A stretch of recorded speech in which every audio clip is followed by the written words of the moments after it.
kembali pulang bulan April. Untuk anak saya Sidi. Iya, karena saya tahu itu sudah meninggal. Anak saya itu panggil dia papa. Ya. Jadi dari kecil, dari saya itu papanya meninggal, dia umur 2 tahun. Jadi dari umur 2 tahun itu dia panggil Renal itu papa. Sampai besar ini, sampai dia sudah usia 16 tahun. Jadi dia sering curhat semuanya untuk kita adik itu. Jadi terakhir itu dia telepon anak saya jam 7 malam. Jam 7 malam itu dia telepon, tapi anak saya ada kunjung ibadah, persiapan untuk mau Sidi itu. Ya, dengan demikian anak saya tidak angkat telepon.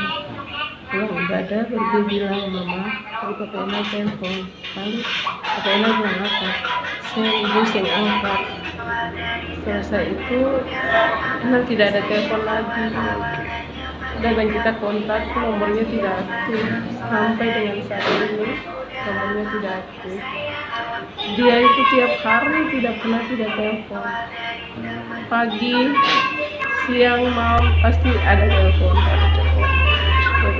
Kalau tidak telepon di saya, telepon di anak saya.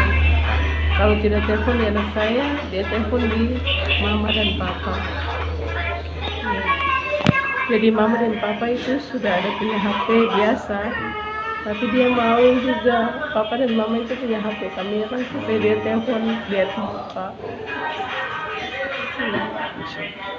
Udah 4 tahun ya Bu ya kerja di sana ya? Sudah 5 tahun. Oh 5 tahun. Ya, kurang lebih 5 tahun. Ini kan banyak pelaku PB yang buat onar Bu. Ada harapannya dari Ibu kepada pemerintah atau gimana?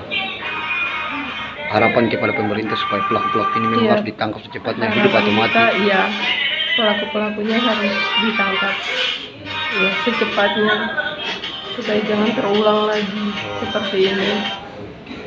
Kasihan kan?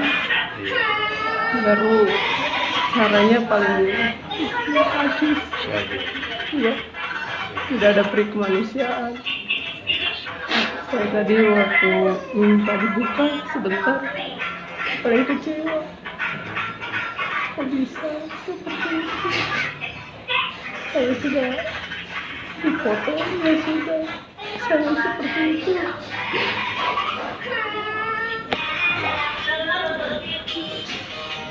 Terima kasih sudah nonton. Jangan lupa like, subscribe, dan share ya.